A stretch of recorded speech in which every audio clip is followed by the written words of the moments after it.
Hello and welcome to this special edition of Freedom Through Astrology, where we're giving you the keys to successfully navigating this upcoming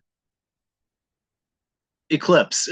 Lunar, it's a harvest supermoon partial lunar eclipse, is the big fancy name they're giving it. All right. It's freedomthroughastrology.com. I'm your astrologer, Donald Patak. There's my contact information, standard YouTube copyright. Just some keys to the reading. I read constellational astrology, also known as true sidereal, which is astrology by astronomy or astrology in the visible sky. So, what I'm going to tell you may sound different than what you hear from tropical astrologers. Tropical astrologers fix the signs to seasons. I'm doing it in a more ancient method. I use the natural size of the constellations. They're all over the place. We're talking about Virgo right now, who's huge at just over 48 degrees. I'm using astrological midpoints, which is a different way of dividing up the sky and determining the borders or boundaries between signs. I use 13 signs. In ancient times, there were 13 signs. There's 13 new moons in a year, etc. So it's the sign that was removed is called Ophiuchus. It's his foot that's in the zodiac belt. He's the wounded healer. It's where you're wounded in life so you can learn how to heal yourself. And this is the Eclipse edition for that big long title that I gave you. So these are the universal lessons everyone's facing. And I interpret using evolutionary astrology, which says that these are lessons to learn. Yeah, so this is how these are lessons for you to learn. My dates and times are based on the Eastern US time zone, whatever it happens to be here in New York State. And the aspects are as per the FCEA changing sky. So normally when I do my weekly or my mini dailies that I post, I have different sets of, I think they're within a degree or so, but these are much wider. So let me pull that up. And September 17th, this happens tonight. I'll actually pull it up the full chart in a second so you can see it. But we have the sun in the south node in Virgo in opposition to the moon in the north node in Pisces. That the nodes being, it's a wide conjunction, but they're there. That's what makes it the eclipse. However, Neptune has decided to throw his hand into this one. So that is going to have an impact and influence on the eclipse, adding more spirituality to it. And there's a grand trine with a kite, which is a smaller triangle on the top, adding to that. And a grand cross, which is four planets that oppose, yeah, they're each in a square to each other. On top of that, opposing planets are in opposition. I'll show you the pictures, it'll make sense. And then finally, not to leave the nodes out, Mars is in a T square to the nodes. So let me just pull up the big picture here for everybody to see. And this is what I'm going to be breaking down into the essential elements. So this is what's going on in the sky. And if we look over here, let me get my drawing tool up. If we look over here, this is the aspect here. And this is everything that's going on in the sky right now. And trying to read all of that is going to be a mess. So what I'm going to focus on are what makes it the eclipse, these four, and then just the planets that are an aspect to them. Plus, I said Neptune stuck his nose into the middle of this. So whoever Neptune's interacting with, which happens to be, whoops, include him there, Pluto. So yeah. Oh, and the Galactic Center. Neptune's in the square to the Galactic. Yeah, oh my gosh. Sun squaring Neptune? No, opposition. Neptune's squaring the Galactic Center, spiritual challenges. The more I look at this, the more I see, but I'm just going to stick with what I have in my notes. Otherwise, I'm never going to get this done. We've had a grand day of technological difficulties with updates, etc. So this is basically what I'm going to cover. So let us begin with our foundation. Let me annotate. We start with the sun, which is your core identity in Virgo. And ideally what this, I'd rehearse this and it's still being messed up. So just go with it. I'll start with the full moon, with what makes it a full moon, and then I will add in what makes it an eclipse, and then I will add in Neptune. So what makes it a full moon is we have the sun in Virgo, which the sun is your core identity, and Virgo is looking for self-improvement, getting better, becoming more skilled, etc. In an opposition, reflecting on and balancing on the moon down here in Pisces, and the moon's your soul. This is where you're getting a fresh vision for your life. So the sun is saying, I want to improve. And the moon's saying, here, let me show you a fresh vision. Reflect on this. Take time to look at this. So right there is where we're beginning, where the sun wants to get better and the moon's saying, I've got some ideas. So there is that reflection. The shadow of that, what happens is the sun can fall into hesitation, self-doubt, be critical. That your core identity, Virgo doesn't need an enemy. It just needs a mirror because it can get so negative and self-critical. This is where your sun in Virgo can be, you can be your own worst enemy, always putting yourself down and always attacking yourself. And the moon in Pisces can be a total space case. Withdrawing from spirit, numbing yourself, losing inspiration. I mean, it's just lost off in la la land someplace, or even denying spirit. Yeah, that's always the possibility. Anytime you're dealing with something in Pisces, denying spirit and denying inspiration is a possibility. And the opposition can be still that reflecting, I can't get anybody, where's God in this mess, etc., whatever. Or, people say you're supposed to find your inspiration. Well, how do you do that? And all that negativity. Or the tug of war. You get the ego saying it wants to do one thing and the soul wanting to do something totally different. And they're getting this power struggle to see who can actually win. So that's part one. But what makes it the eclipse are these two guys right here. I hate when that happens. I wish that toolbar would.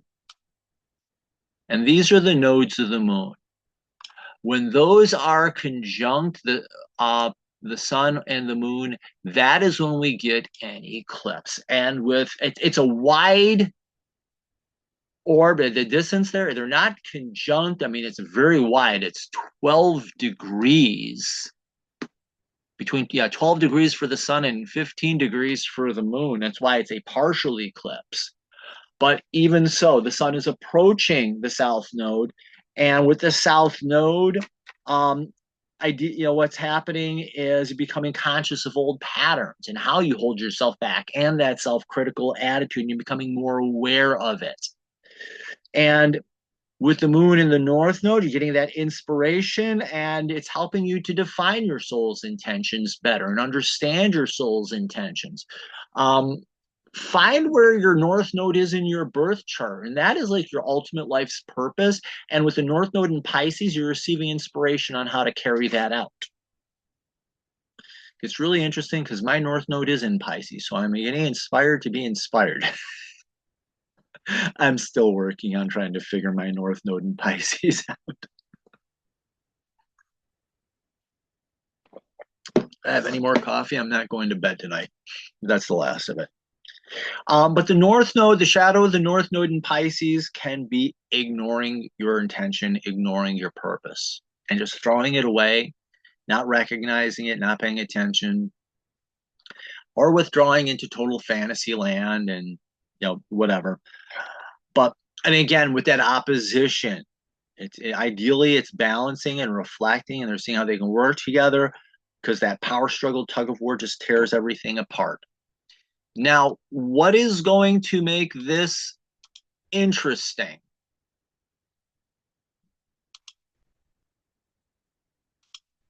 Is this guy right here.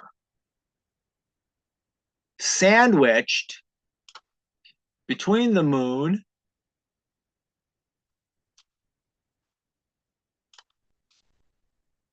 gotta get that thing out of the way. Sandwiched between the moon and the North Node is Neptune. Neptune is retrograde, so it's this more internal work and more reflecting on this.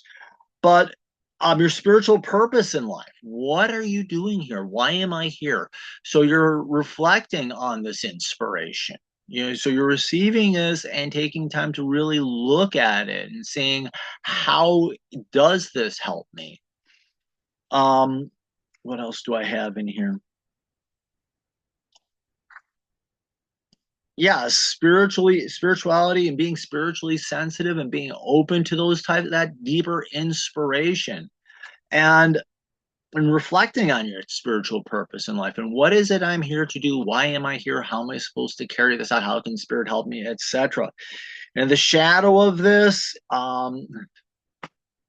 first of all, lost in fantasy or denial is practicing escapism, whether it's binge watching TV, playing video games, or drugs, alcohol, sex, whatever, wherever, however you escape from reality.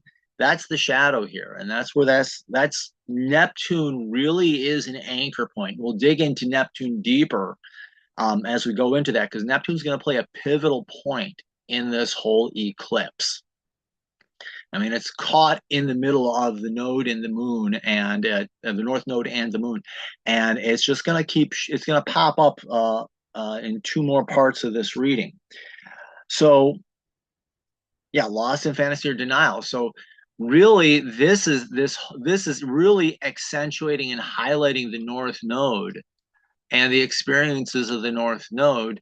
So here you really are being given if you're into spirit, whatever your spiritual practices are, if you take the time to practice them during this eclipse, it can be during this time actually. And this is getting out much later than I wanted to because of technical difficulties, but you can potentially receive some serious spiritual inspiration if you were, practicing your spiritual beliefs and your spiritual practices as the eclipse is happening. Even today, anytime today, or afterwards, I would say. As long as that moon's in contact, or as moon is crossing Neptune and approaching the North Node, I would still say you have an opportunity to receive that insight and inspiration. So that's the foundation. If you just walk away with that and you can work with that, that can be an amazing experience. However, there's more. I feel like one of those TV infomercials. We have a grand trine involving the sun. So I don't like that color for the sun. That's yellow works. Yeah, oranges. So yeah, the sun, we talked about that. The sun in Virgo, self-improvement, ideally. And Grand Trine is 3 planets. Each one is trining the other 2. So we have the sun in a trine to Uranus and in a trine to Pluto. And Pluto's in, like, you're trying to sun, but Pluto is also in a trine to Uranus. And hey, guess what Uranus is? So we have these 3 planets trining each other, and when they pull together, it can be a very powerful, energetic experience. So, so the sun in Virgo is looking for self-improvement, and we have Uranus in Taurus. And the aim of Uranus in Taurus is you to be our authentic self and find peace, stability, and strength in it. So how are you learning to find your authentic self and be at peace with it? At the same time, the sun wants to do the work of becoming better. And here you have Pluto, the planet of transformation, in Sagittarius. And I've been saying for quite some time, Pluto in Sagittarius is about transforming your belief systems. And with the sun aspecting it, it's facing these deep truths about your life. What are your beliefs? What is it that you truly believe? Um, Also potentially facing your deep psychological wounds is another possibility. Also a spotlight on facing uncomfortable truths. Not something anybody wants to do. Um, but the shadow of the sun, let me jump back here, the shadow of the sun with Uranus in Taurus is, Uranus can be either that wild rebel who's acting up and acting out to get a reaction, or it's selling out and trying to fit in. And either which way, within Taurus, it's the lazy way out. Taurus can be bum lazy, and it's just the lazy way out. It's looking for the easy way out. Hey, I can act up and act out, be the bull in the china shop, and try to get a reaction from people who, wow. Or like the lazy way out. I'm just going to sell out and try to fit in. Welcome to the Matrix, Agent Smith. And then over here, and this is falling into deep pessimism, the sun falling into deep pessimism, my gosh. Selling out and giving into the world is an easy way out, but also acting up and acting out and being seen. You know what? They're not going to look at me and recognize me this way. They will recognize me now and see me and hear me coming a mile away. And here, the shadow of the sun and Pluto is not taking the opportunities to heal, and in fact, finding deeper wounding. That deep pessimism and facing these uncomfortable truths just leads to worse wounds, and just reliving and repeating the same old, and as a result, receiving those deeper wounds. So this can be an incredibly powerful experience. I just want to delete those doodles, they're bothering me. But in the Grand Trine, this is a mutable energy. This is a fixed energy. This is a mutable energy. So ideally, it's persistence and self-discipline and pursuit of life's purpose.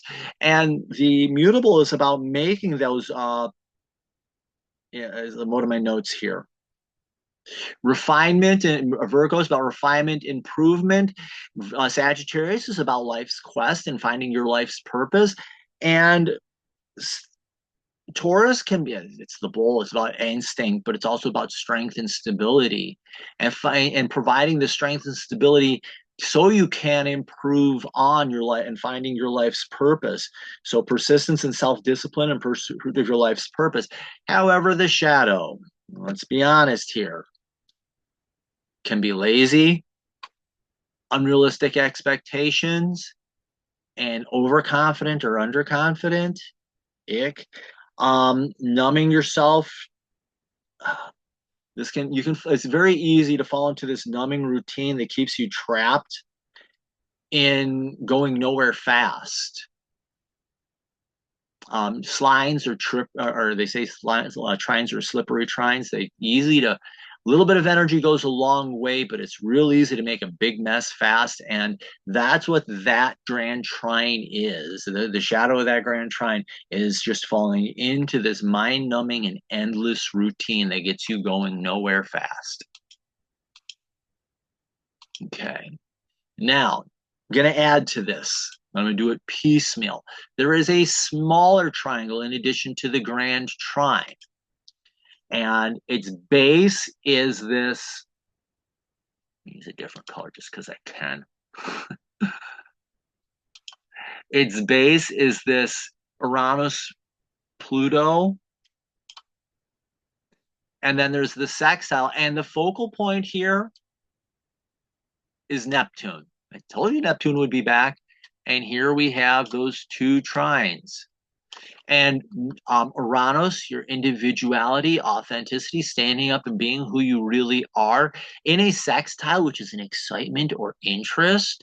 So, and Neptune is your ability to be, and it's also spirit, can be seen as spirituality and receiving inspiration. Are you receiving inspiration to help you be more authentic and more real?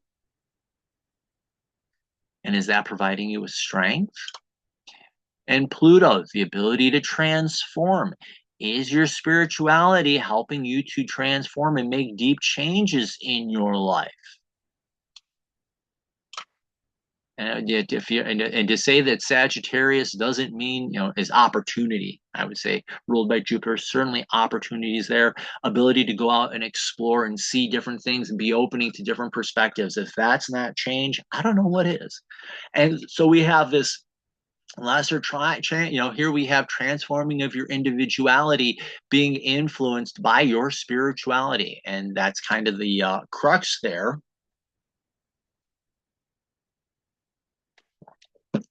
And it's an excitement because it's a sextile, it's an excitement and it's an interest. And the Uranus Pluto is a trine, so it's a little bit of energy, goes a long way.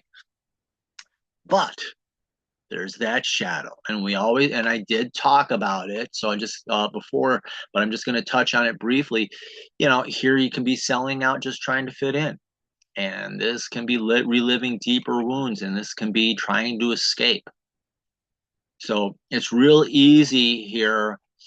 This Neptune falling into the shadow can just pull this all down, just trying to escape the pain, and numb yourself to the world and everything that's going on around you, and numb yourself to the pain and just trying to fit in, or falling into this fantasy that if you act out, you're going to help make great change in the world. Well, it doesn't happen. Let's be honest. Clear the drawings. Oops, I got to close out. And this all fits into this, which is called a kite. And if you look at it, you can actually see the whole pattern here. It looks like an upside down kite. I could have flipped this over using Prometheus, using my graphic editor, but all these planetary symbols would have been upside down and could have been a little confusing. So I just left it in as it is. I jokingly said to myself, this is Charlie Brown's kite going to the tree. But here you have this kite. So we have the two parts here. First of all, you have this sun, your core identity, feeding, becoming more authentic and leading to transformation. And then we have, use this shade of blue. We have your spirituality informing your individuality and helping you to transform. On top of that, you have the sun reflecting on spirituality and how is that helping you to improve. And really, from what I did some exploration on kites, I don't usually read them because they, as you can see, they do take a lot of time to do. But really, there's the two make or breaks for this is this Sun Neptune axis. Whatever you're doing here with your individuality, the work you do here with your becoming who you really are in your core identity, reflecting on your, what's this shade of blue, spirituality, and seeing how that can help you and inform you. Whoops. And how that can help in son of a gun. Previous. Pencil. There we go. I like to say when I was doing this and reflecting on it as I was getting my computer fixed, I think the key to this and what makes that Sun Neptune axis is really what makes this work. So you becoming the better version of yourself and reflecting on your spirituality to help inform that helps you to become more authentic and transform into somebody more authentic and become more of your true self. I'm going to leave it at that. Okay. And yet there's more. I feel like one of those TV commercials, honestly, with everything that's happening under the scenes with this. It's incredible. We have a grand cross. What a grand cross is you have these 4 points that are each in a square to each other, and opposing points are in opposition. So you have the sun squaring Jupiter in the galactic center. Jupiter is squaring the sun and adds the moon to it. The moon adds to it the galactic center, and here you have all 4 points. And the sun and the moon are in opposition. Excuse me, Jupiter and the galactic center are in opposition. And ideally, these 4 energies working together can form a powerful cornerstone or a powerful foundation. And given that the 2 of these points are in the eclipse, that's the sun and the moon. I did check to see whether Neptune was square to Jupiter in the galactic center, and using the aspects that I had, no, it wasn't. It was just out enough. But here's the 4 key points. The sun is focusing on improvement, becoming skilled and practicing self-discipline. That's part 1.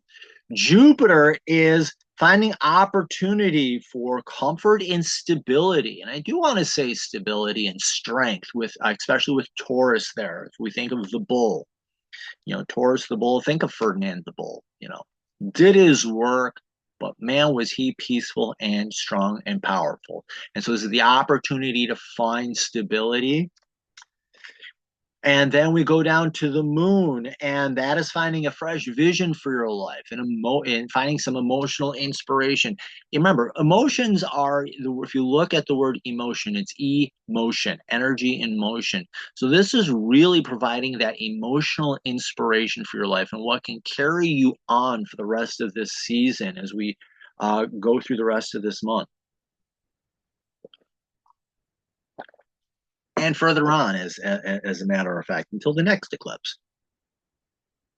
So this is providing a fresh vision.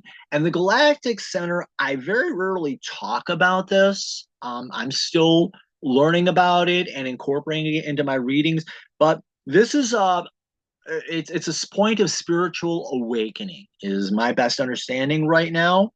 Higher consciousness, spiritual consciousness. This is I've heard it referred to as the divine by a few people, but I'm going to go with a point of spiritual awakening and in a focus spiritual healing. This is deep spiritual healing, spiritual awakening, deep spiritual healing, and higher consciousness. And so those are the 4 squares. And squares, I forgot to put the symbol for the squares in here. Squares, when you're dealing with a square is a challenge, and ideally it's strengthening. When these 4 energies are working together properly in their squares and they're challenging each other, they're strengthening each other. If you think of the pyramids, and I always talk about the pyramids with squares. Why? They're giant triangles, but if you get up close, they are blocks of brick and they're squares that are being held in place at a 90-degree angle, which is why they stood for so long. They stood up to earthquakes and what have you, and intense weathering, as a matter of fact. And these oppositions are reflections, so the sun and the moon reflecting on each other, spiritual inspiration guiding the soul, the sun, the core identity's desire to improve. And here we have spiritual, again, a different type of spiritual inspiration, and I would say deep spiritual healing, providing the opportunity, Jupiter opportunity at the for peace and stability. So when these are, and that's balancing them. So this is balancing it, reflecting on each other and balancing each other out. So when that's all working together, nice and neat, this is an incredible foundation block for you to build things off of. And like I said, half of this is involved in the eclipse. Now, this can go the other way. The sun can get egotistical or refuse to shine at all and become deeply pessimistic. Oh gosh, Virgo, self-critical, etc. Jupiter can be lazy. In Taurus, really lazy. Jupiter opportunity, the other shadow for Taurus is being that bull in a china shop. So this could be that slow anger that just explodes. Taurus would be, not Taurus, Aries would be a fast anger. That's the stick of dynamite that you light and it boom. This is that stick of dynamite, but boy, does it have a long fuse, and everybody forgot when it got lit. The moon in Pisces, losing inspiration, withdrawing from the world, falling into fantasy, escapism. And then the shadow of the Galactic Center, spiritual decline and decay, or not receiving inspiration at all. Also possibly similar to Neptune in Pisces, delusions of grandeur. We all know those. We've all heard in the news. There are these people, the cults, so to speak, and these people have the truth, and if everybody would just listen to them, there's a specific message for you, but trying to take that and make it to everybody, or the total space case that is so heavenly minded that they're of no earthly good. And that just gets to be horrific. And oh, nuts. Oh, here we go. Here's my shadow. So all those working together, what can they build?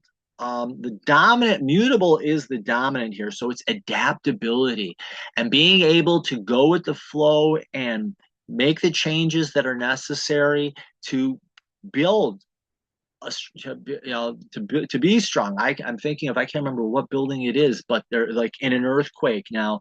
I live in Western New York, and we have the UB has an earthquake center, and there's some sort of shock absorber that they've been testing that in an earthquake the building actually stays fairly stable. So there is a degree of stability here, but it's being able to go with the flow, being adaptable, getting the ability to let go of things that no longer serve you so you can move on and improve your life.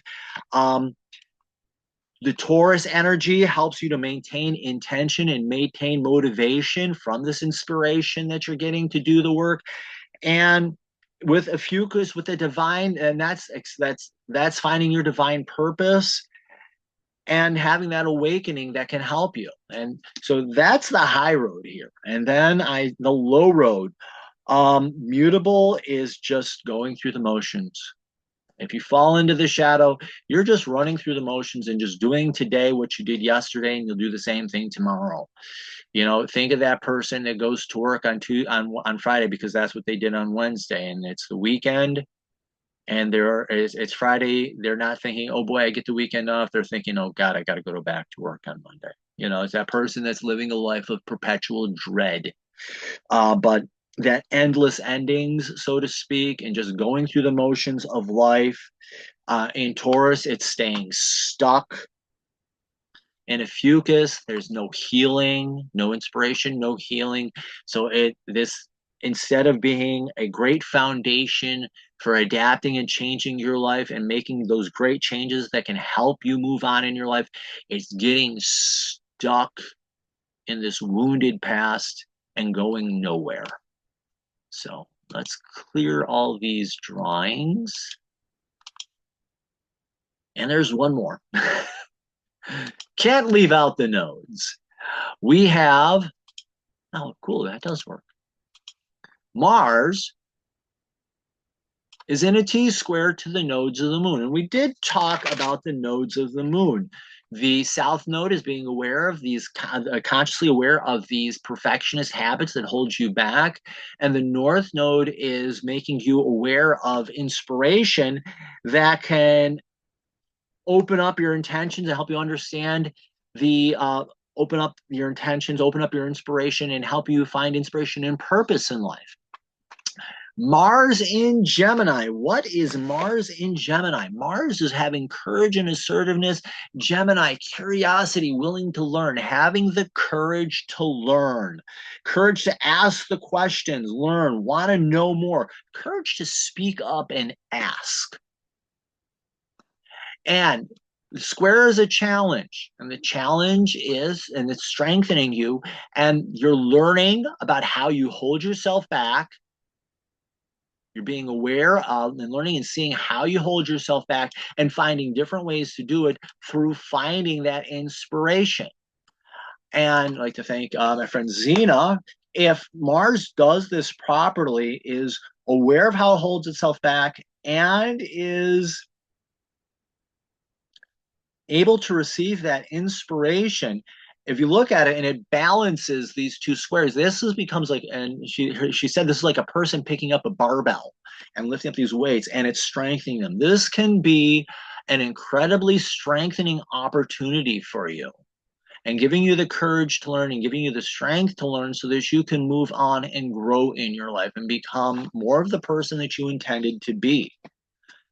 The shadow here, Mars, is fear, and it can be falling into anger or cowardice. So angry and spouting off words that wound, or just flying off the handle, ugh, or cowardice, not speaking up at all, not asking questions. Oh, I can't learn this stuff, and just shutting down.